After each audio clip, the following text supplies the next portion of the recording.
We have a guest. We'll be talking about the Magical Kenya Open that tees off today at the Muthaiga Golf Club. But let's hear the day's proverb. From Libya. From Benghazi. Libya. Okay. You should not call in a cat to settle the argument between two birds. You should not call in a cat to settle the argument between two birds. Danger.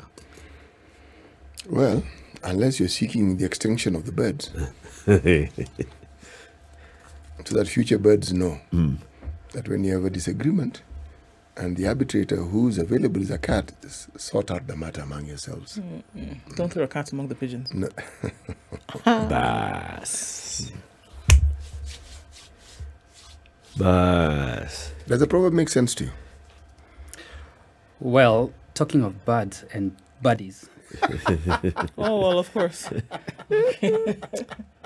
You had to bring that in, didn't you? No, Peter Waweru is the marketing manager with Absa, and he's here. So we talk about birdies and everything else. You'll explain those terminologies. Eh? Yeah. This man started playing golf at 13. But he has refused to tell us what birdies are and all. But you'll tell. So we're here to talk about the Magical Kenya Open, tease off today at the Muthaiga. And Absa has been partnering with this for the last 11 years. Now, this is the 11th year that you've been doing this. This is the 12th year. This is the 12th year. Yeah. So you'll tell us all about it. But let's start with those terminologies. Okay. What's a birdie? Well, maybe I could reserve that for you later, and I'll tell you about buddies and why we are keen about buddies on a golf course. Sawa basi. Okay, so the Magical Kenya Open that kicks off today is it's big. I mean, we've been seeing the Kenya Opens and then the Magical Kenya Open through the sponsorship of the Kenya Tourism Board, partnership with Absa. Absa is a presenting partner. You'll tell us what that means. It attracts very many professional golfers from across the globe, 150 golfers this year. 8 of them Kenyan professionals, some 6 Kenyan amateurs, some 2 golfers from the region. That's a huge pool of talent that we're going to be seeing here. But let's start from that point. Absa, 56 million shillings to be the presenting partner. What does that mean? Thanks, Eric. And I think I'll start off from where we've come from. You know, Absa has been involved with the Magical Kenya Open for a long time. As you said, this is going to be our 12th year that we've been involved in the game of golf.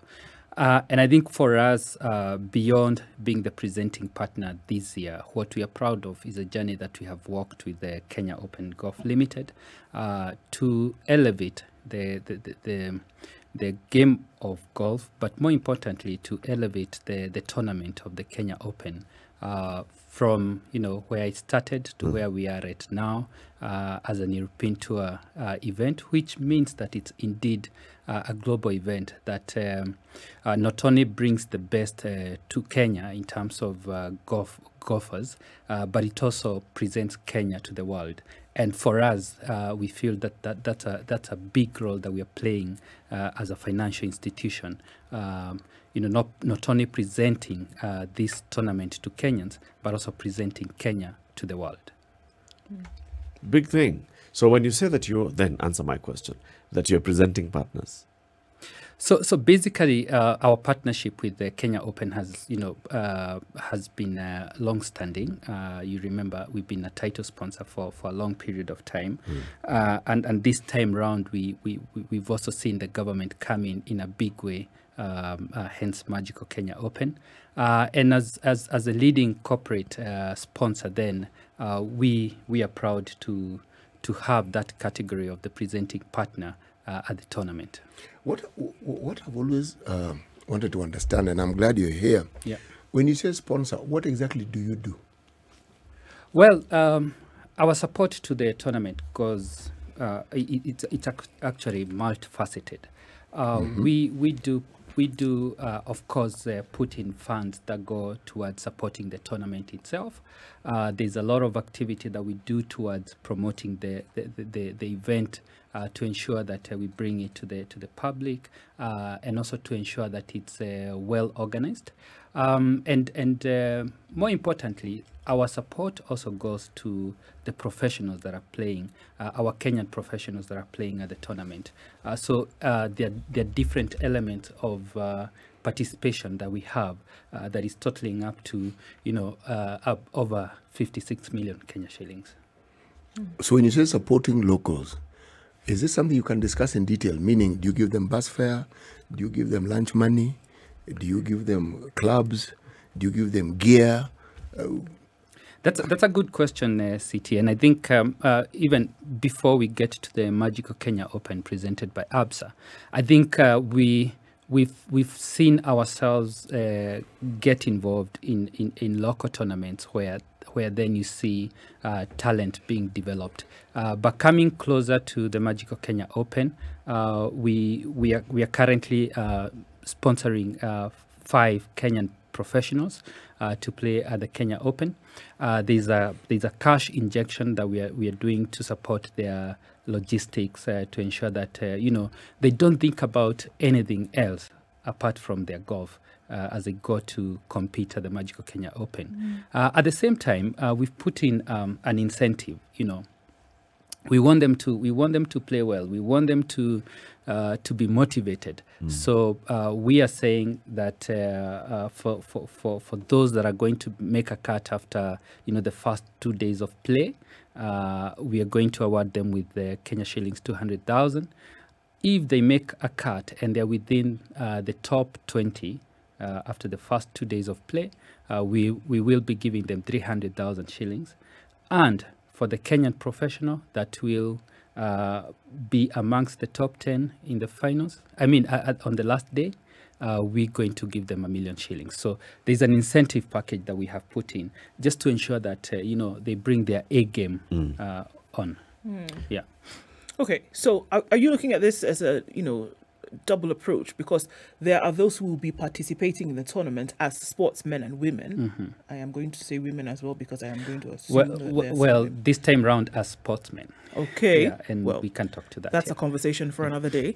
But okay, sportsmen. Yeah. But then there are also those who were also asking to come and watch the tournament or participate in that. Yes. So then in terms of elevation of golf as a sport, does that take precedent in all of this as well? And you rightfully put it that it's it's two-pronged. We have elevated the sport itself, and for the sportsmen and for those who follow golf keenly, then we're bringing a global sporting event into the country for them to be able to follow. But for those who don't follow, who possibly have no knowledge about golf, and this would be a starting point, this becomes a lifestyle event where they come out. It's a great weekend, the weather is fantastic, they bring their families out, we have lots of entertainment happening on the sidelines of the fairways, specifically at the village, and at the same time to get to network and to meet up with other people. So it's a two-pronged sort of elevation. It's also seen as one of those sports that is almost reserved for a particular class, social strata, right? Is that the case that we're looking at here? It's only reserved for, or that only certain people who then have maybe achieved a particular status then would be able to participate? Or is this opened up for everybody? Well, I think years back, that would have been a good perception. But I think, and I'm proud of the role that we have played as Absa in terms of helping to demystify golf. For the years that we have been involved in the Magical Kenya Open, we've played a role in bringing golf to the people and to open up the sport to everyone, to be able to understand what happens on a golf course. And beyond the Magical Kenya Open, as I said earlier, with the tournaments that we've been able to sponsor in the country, we've been having our own tour or series happening year in, year out, where we go out to clubs out of Nairobi or clubs within Nairobi. We are able to bring the sport to the masses. And the last thing is the support that we do, even in terms of developing the talent from a young age, working with the junior golfers to support them, to expose them to professional golfers who can offer clinics to them. we proudly feel as Absa that has helped to demystify the game of golf. Tell us about that, about the initiatives that Absa and other partners then participate in development of talent, from young talent to even mature talent. Yeah. So as part of our golf series that we sort of organize on the sidelines of our sponsorship of the Magical Kenya Open. One of the things that we look at is that for every tournament that we host, then we are able to offer a clinic for junior golfers. And in the past, we've worked with the clubs where they bring in their junior golfers for clinics, say a day before a tournament happens.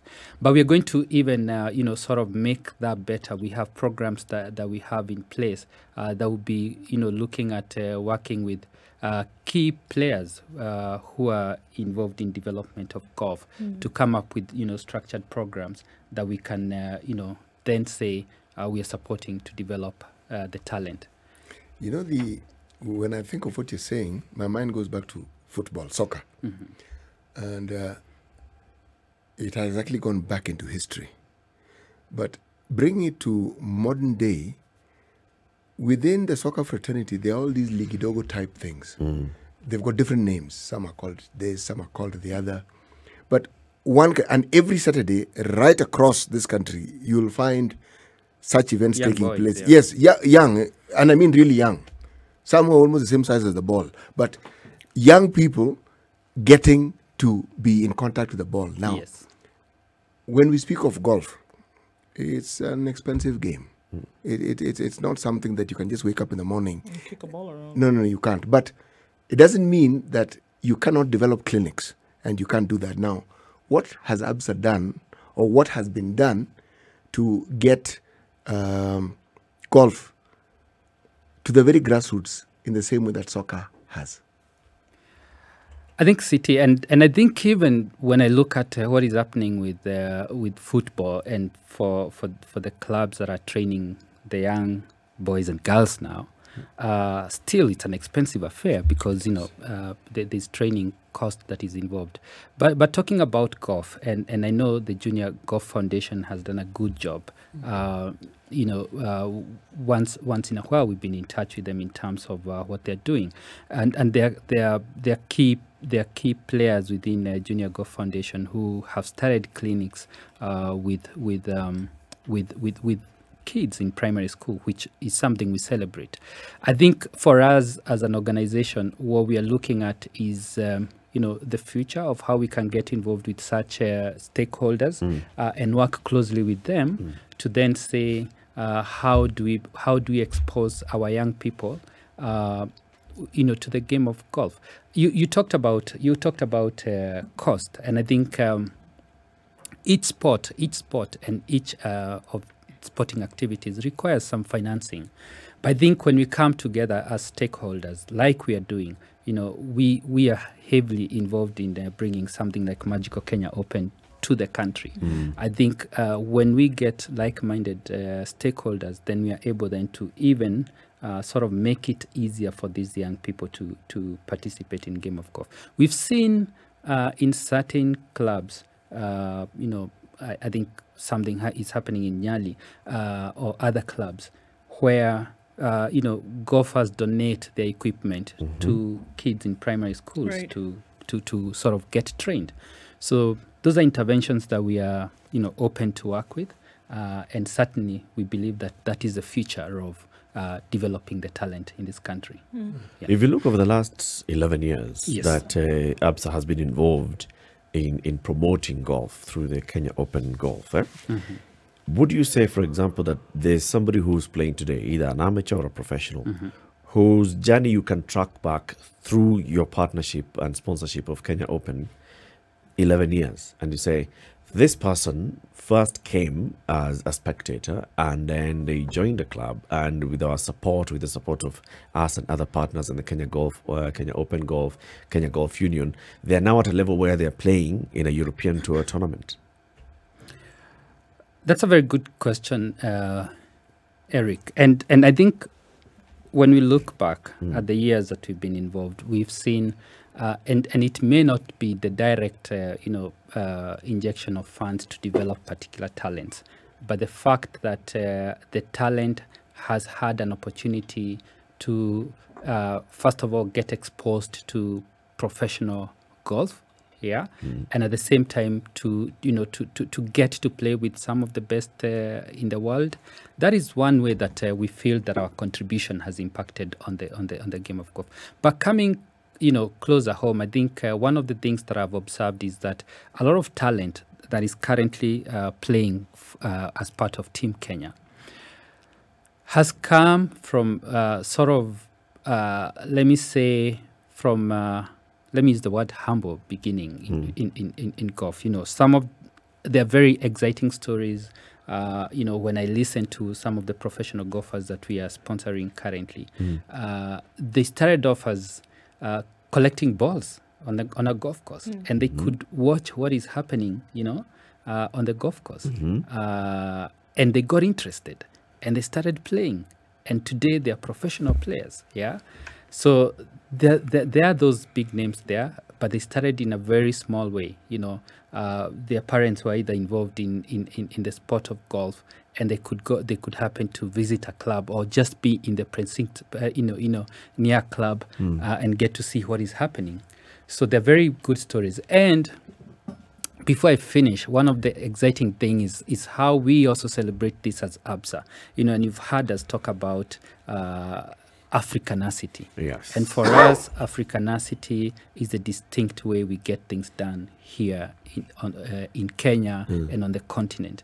And when we see that in the game of golf, especially with some of the professionals that we are seeing playing, they started off, there's a gentleman I was speaking to, and that was David Waweru. He's one of the professionals that is in the team Absa this year.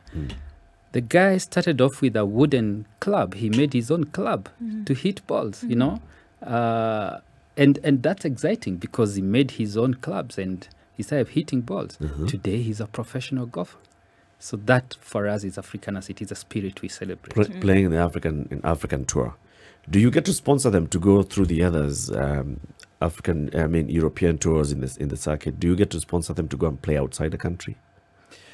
So currently, we have focused on the Magical Kenya Open, and we believe that it was important for us to start by bringing the tournament closer home, because then that also makes it easier for them to participate, for our local professionals to participate. Definitely, there are opportunities as we go into the future. As you know, Absa is a Pan-African financial institution. We certainly, would be open to opportunities that come in future. So do they get to play outside of Kenya? Let's say these professionals, or even the amateurs. Yes. So, for example, we see the defending champion, Justin Harding. He's Swedish. He has played in Europe. He's playing in Kenya, right? Do we get to see the Kenyan professionals, like the ones who are in Team Kenya, going to play outside of the country? I think this is where we have an opportunity for key stakeholders to continue to support these guys, to have an opportunity to go and play, to play more out of the country. Okay, a number of them have had opportunities to play in the region or in places like South Africa. But there is an opportunity for key stakeholders to come together and continue to support our professionals to get more exposure. Let me ask the question. There's a term used in golf, handicap. Yes. Now, I can't be kicking a ball, or a young person can't be kicking a ball in their backyard and then suddenly hope to play in the first division league in Kenya. You have to have a certain quality. Yeah. Now, do we have golfers in this country who have the sort of quality and the sort of handicap required to play in tournaments outside the country? You've mentioned South Africa. What about in some of the tours that you hear, some of the bigger tournaments? Do we have players who've gone to that level? We do. If you look at the Kenyans who are playing at the Magical Kenya Open, and well, I won't speak so much into the technical of golf because I'm not the best person to speak to it. But when you look at the players that are already representing us at the Magical Kenya Open presented by Absa, we have very good caliber of players, professionals. we have very good caliber of amateur players, some of them very young and with very good potential. And therefore, I would say that this being a global event where we have the best in the world coming to play in Kenya, yes, we do have the caliber to play in international events. Let's take a break at this point. We are talking about Magical Kenya Open presented by Absa. It tees off at Muthaiga Golf Club today. www.tikiti.com to book yourself a ticket to go and watch this. Like Peter Waweru, Absa marketing manager, is telling us, it's not just for those who are playing, even for those who'd like to spectate. If you also do not know anything about golf, make this a lifestyle event. Go out there. There are very many sideline events that are taking place at Muthaiga. Go, you'll see the players, you'll see golf, you'll see the fairway, you'll see other people, you'll network, you'll have a nice weekend. From today, the 3rd of March, up to the 6th of March. That's what we're talking about. Let's take a quick break, take a look at the weather and traffic. We'll be back shortly with more conversations. Good morning. 2 days ago, Peter, there was the Birdies for Good initiative that was happening. Tell us about that. And now you get the opportunity to tell us, what are birdies? And it's not that bad that City spoke about It's not in the those ones. proverb for the day. Well, it Sure could be, to though. Yeah. So we from last year we started thinking about how do we also impact the communities that host this big tournament that is Magical Kenya Open. And last year we started this initiative, Buddies for Good. So a buddy is a term that is used when a golfer scores 1 stroke below par at a hole. Yeah. Well, that simply means that if you're supposed to do 4 strokes to the hole from your from your tee box, and you did 3 strokes, then you've scored a birdie. Yeah, simply put. So we came up with this initiative that we called Buddies for Good last year, and this is just our way of giving back to the society and to the communities that are hosting the tournament. Last year's initiative was able to, we were able to sort of support projects in different parts of this country. We had 2 projects in Samburu that we supported from the funds that we raised in the Buddies for Good. And we're glad that when we did this initiative, the European tour came on board and matched the funds that we were able to raise for everybody that was scored. So this time round, we gave it a twist. This year, we are giving it a twist. As part of our commitment to our community, as part of playing our role in the society, we have a huge initiative around tree planting. We have a huge target that we've set for ourselves to plant 10 million trees in the next 5 years as part of our sustainability agenda. And out of that, we thought that what better opportunity than for us to mobilize tree planting this year through our sponsorship of Magical Kenya Open. And therefore, for everybody that will be scored at the Magical Kenya Open, we'll be committing to plant 2 trees. And not just 2 trees. We are going to be planting fruit trees in primary schools. So we want to partner with primary schools, and we are glad that Kenya Forest Services will be supplying us with the fruit trees. We'll be partnering with them, and we'll identify schools across areas where we operate, where we'll be able to plant fruit trees. And this serves 2 purposes. One is of course our intervention on climate change from an environmental perspective, but also our intervention from a food security, nutrition, and the fact that this can benefit the pupils. Right. Yeah. Very interesting. Because I was going to ask then why specifically schools, and then why specifically fruit? So now you're able to kill two birdies with one stone. No pun intended. Absolutely. Okay. So when you look at then the advantage that you have, magical Kenya. I mean, every time you say that, and we cannot look beyond the importance that sporting activities play on a country where they take place. Yeah. Whether you want to look at small tournaments, big tournaments, Yeah. like the Olympics Yeah. and the World Cup, what a country is able to benefit by virtue of the fact that you bring a sporting activity home. Yes. What are some of the ripple effects that then we would be able to see from this? Can people then go and experience magical Kenya, or will that be brought in because it goes beyond the golf and other things that the country then has on offer? Is that taken into consideration? Yes, it is. And we were talking about being the presenting partner, and I said that we are not just presenting the tournament to Kenyans, we are also presenting Kenya to the world, because by the fact that we are doing this sponsorship and we are making it possible for this tournament to happen on our land, definitely we are bringing in visitors into the country, which is part of promoting tourism into the country. But more importantly, this tournament is streamed or is shown live across the world. Over 40 million eyeballs are going to be following this tournament, either on TV or on through online channels. And that's a great opportunity for our country, in terms of showcasing the magical Kenya and bringing it to the world. How many other African countries host similar tournaments? Well, there are very few countries that host similar tournaments, and what comes to mind is so if you speak to Sub-Saharan Africa, we could be the only country that is hosting this kind of a tournament. Actually, we should be. The other countries would be countries like South Africa. I think there's a Northern Africa country. I think Morocco has got a tournament of this nature. But you can see that it's not a tournament that is sort of, or rather many countries are able to host. So we must be proud of ourselves as a country that we are hosting this prestigious event. I want to go back to the partnership with primary schools. Are we looking at primary schools throughout the whole country? Are we looking at primary schools in the county of Nairobi?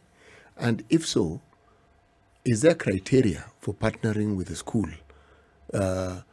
Who decides which school, or do schools apply, and how do the schools get to know that they're part of this program? So what we're doing, we're starting off with where we are at, because we have to be, we have to be good neighbors with the communities where we operate. So we have our branches across the country, and we will start off working with the schools that are close to our branches. Definitely, we already have teams that are across the country that are identifying schools within their locality that would need this kind of an initiative. We realize that it's very easy to identify a school, and then you find that already they have had an intervention where they're doing well in terms of tree planting. So we are working very closely with our colleagues across the country to identify schools close near them that have needs and that we can intervene.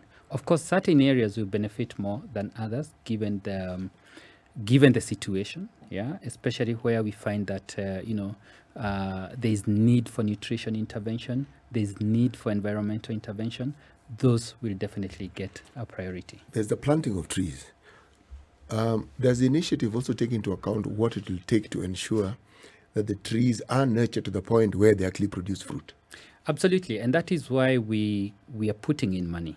We'll be spending up to about 10 million shillings for this initiative, and we have taken time to work with experts in tree growing. We have partnered with experts from KFS. We have partnered with private players who are heavily involved in tree growing, and we have understood the cost of nurturing a tree for the first, say, 3 years. From the experts, you have to nurture a tree for the first 3 years for it to sustain itself. So the funds that we are putting in behind this initiative are going to take care of the trees for at least 3 years. To ensure that they are sustainable. You know, it's important that we talk about that because we've seen very many tree planting initiatives by very many corporates. Yeah. It's one of those things that, marketing managers are very good at. Do tree planting. It's our CSR. We bring children, they plant trees, we go away, we take photos, we put the photos in our branches, and then there's no follow-up. Because if you just look back in the last 10 years or 15 years, the number of corporate organizations that have just done tree planting, and you ask yourself, so how are we doing in terms of the trees? It's important that you talk about, it's not just planting the tree. Yeah. It is planting and nurturing a tree up to a certain point. Absolutely. Now, these are fruit trees. If you look at, I'm going to ask you the question, how many schools are you targeting? And how many, say, fruit tree seedlings per school? And then beyond that, so if a certain school just gets 2 mango trees or 2 orange trees, then what? That's a good question. And the way I will answer it is that the pros who are playing at the tournament, the Magical Kenya Open tournament, will determine the number of trees that we plant. As I said, it is 2 trees per every birdie that is scored. So at the end of the tournament, you'll be able to say how many birdies have been scored. What does that translate to in terms of the number of trees? And then that will help us say we have been able to plant 3,000 trees from this initiative or 6,000 trees from these initiatives, and we will prioritize these particular areas. So it is determined by the number of birdies that will be scored. So that's a challenge. Of course, but you have a number. I'm sure, Peter, you have been in this particular tournament for 11 years. So you can see, on average, how many birdies are scored in a tournament, for example, in the last 2. I'm sure there's something that you're using to project. We are estimating about X number of trees. What's your estimate? Why don't we ask him, what if there are no birdies?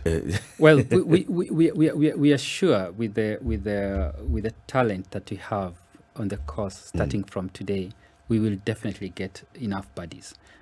We are sure that they're going to meet what we've set for ourselves. We would like to plant upwards of 10,000 trees from this initiative. And last year we were able to, sort of the birdies that were able to sort of work with was about 5,000 birdies or something like that.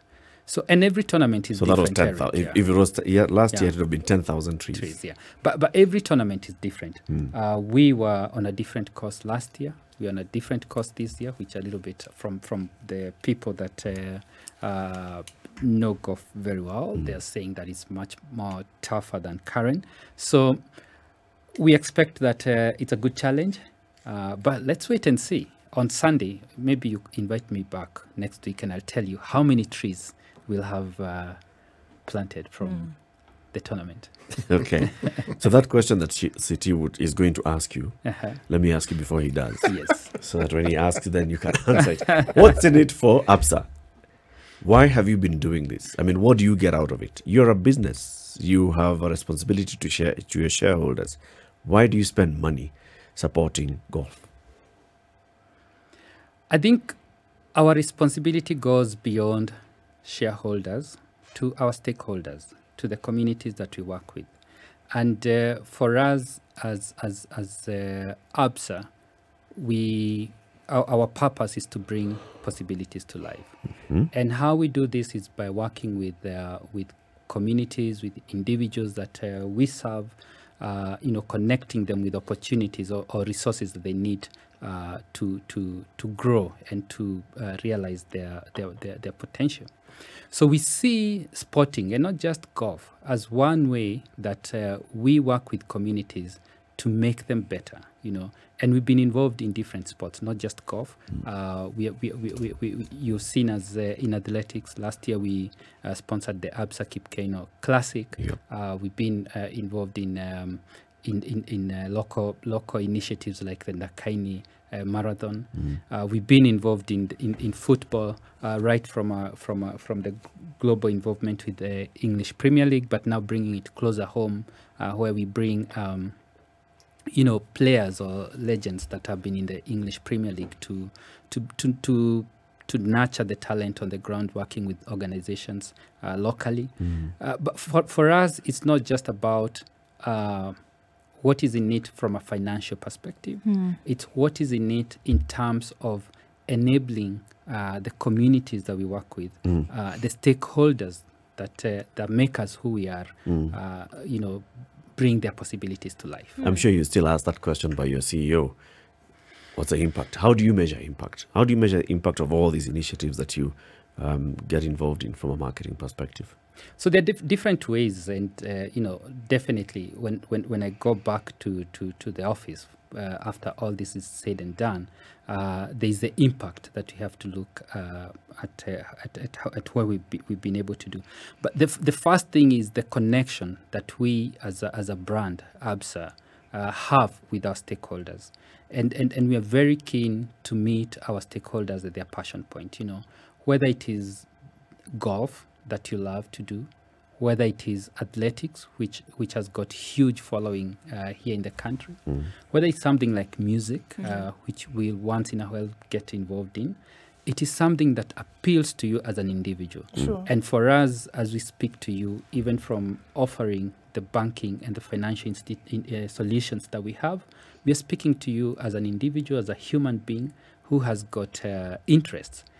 If we can meet you at the point of your interest, then it's very possible we are able to demonstrate to you how we can also serve you from a financial solution perspective.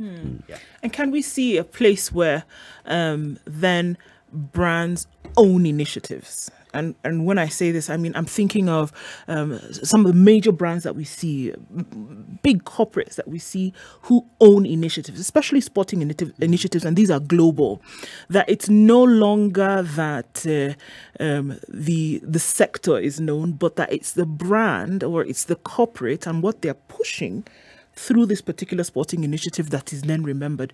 Do you think we can get to that place here where we know that, all right, we know that as a result of this golf, for example, that Absa is sponsors, right? 1, 2, 3 things will continually be in the country because of this. You get what I'm saying? Yeah, I get what you're saying. Are we getting to the point, or will we get to the point where it's going to be almost guaranteed that we know certain things will happen as a result of this sporting activity that is owned by this corporate? I think we are getting there, and I will sort of say that as opposed to just brands being playing a role as an individual brand, it's now becoming more of collaboration. How do we collaborate to ensure that certain initiatives happen? And if you look at what we are doing with the Magical Kenya Open, there's a lot of collaboration with other corporates, with the government of Kenya, to ensure that this happens. Because possibly as a brand, we may not be able to host an event of this caliber just by our own muscle. Sure. Yeah. So we need the muscles of other stakeholders in the sport, other like-minded players in the private sector to come in and partner in doing this. But having said that, I think the impact of such initiative then is very evident from what happened. So if you look at Magical Kenya Open presented by Absa, what are some of the impacts that we see? We talked about tourism. We talked about if today you went to Muthaiga Golf Club, there's a lot of activity that is happening. There is hosting, there is setup, there are caddies who are supporting these players. There is revolvement of hard cash or money around Muthaiga. There are cab drivers, yeah, who are going to be stationed there this weekend because there's a lot of movement. So if you look at that ripple effect, then someone will say that last year I was able to make this amount of money from this tournament. And therefore, as you said, if we have such kind of initiatives happening year in, year out, every season, then definitely we'll have an impact on our communities, economically and socially. Sure. Yeah. We see a lot of involvement of the private sector in sport, and there's a call for even more involvement and greater involvement in direct supporting of sport. But what role do you play? For example, let's say Absa. What role does Absa play in advocacy for policy in the area of sport, legislation and regulation in the area of sport, management? We all know that management in the area of sport is one area that is weak, And that raises a lot of issues. We see what is happening in the football. We've seen what happens in the others. We've seen issues in cricket. We see issues, ups and downs in rugby, ups and downs in athletics. So what role does a corporate such as Absa play at that level of advocacy, of government engagement? Well, and I possibly will not speak for the private sector, but I would say that one of the things that we are very keen about is governance, even governance around initiatives that we get behind as Absa. And therefore, when we engage with stakeholders of whichever initiative that, like the Magical Kenya Open, sponsored by Absa, that we are doing, we are very clear on the governing structures, governing policies behind such initiatives. But it also gives us an opportunity to demonstrate to players in such initiatives on how they can ensure that certain policies or certain governance structures are employed within their own structures as well. So it may not be an active role per se, but the fact that our involvement is highly sort of follows strict governance principles, then that sort of helps the other organizations to run their initiatives in a well-governed structure. Do you at some point wish you are playing a more active role in this? In looking at, okay, so we're promoting, for example, golf. What does it mean to say we're promoting golf? Establishment of more places where people can play golf, establishment of more areas where people can learn golf. This would require a lot of activity by government as well in terms of provision of such facilities. Do you sometimes sit back and say, I wish we could just do more and play a bigger role in this, in pushing government to act? Well, I won't say that sort of pushing the government, but it's bringing all the players to the table to, as I talked of collaboration, to ensure that these initiatives also take place at local levels. So our role therefore becomes that of building collaborations, that of bringing people to like-minded people together to be able to drive agendas like the Magical Kenya Open. Can it be done better? Of course, there are opportunities to do more and to reach out to more people. But definitely, it's a step at a time, and we believe that currently the role that we are playing is helping, to even impact other sporting activities. Okay. I mean, I think I often think that when you have sporting activities like this, you're able to see really the potential that individuals, communities, business has to kind of bring things together and say we can actually get by, or we can get ahead by doing some of these things. And then you can also project and say, absolutely, this is something that we want to be involved in for the next. So Absa has been involved in this for the last 11 years. This is the 12th year. Yeah. Are we looking and saying, this is absolutely something that we want to be able to do for the future? It may be planting trees this year. It may be planting trees again next year. It could be doing something else that's going to benefit in the community the year after that. Are you looking at longevity of some of these projects? Or are we saying, okay, it'll come a time where we would have reached, the head, and then we say, okay, let's go do something else?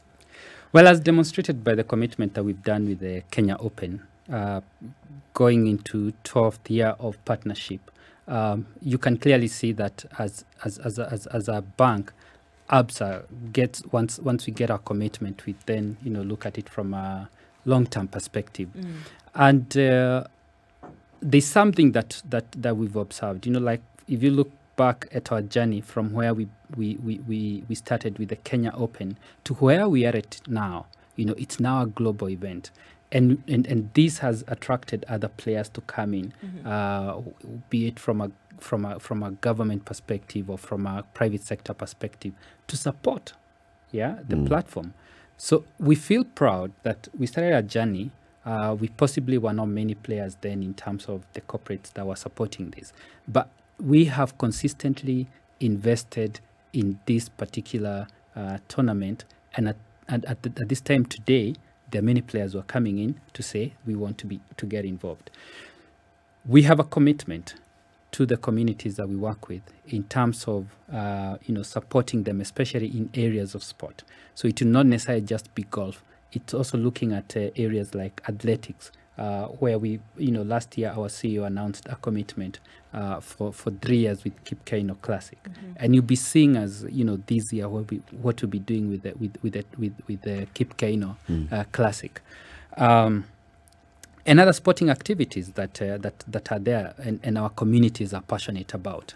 So there is a long-term commitment to supporting sports and not just golf specifically. Okay. Yeah. So spend the final 1 minute of this morning's interview talking to Kenyans. Tell us why we need to come to Muthaiga, how long this tournament is taking place, what Absa is doing. The tournament started this morning. It teed off this morning, and the weather is looking great. If you're in Nairobi, it's going to be a great outing for you and for your family. Come and see great talent that is out there on the golf course. Some of the talent that you could only sort of catch on television is right now going to be live on our course at Muthaiga. But more importantly, if you're not in Nairobi and you're not able to come to Muthaiga, the tournament is going to be live on DSTV channel 233, and you can also follow updates on our social media pages at Absa Kenya, on Facebook, on Instagram, and on Twitter. Thank you very much. Yeah. Peter Waweru is the Absa marketing manager.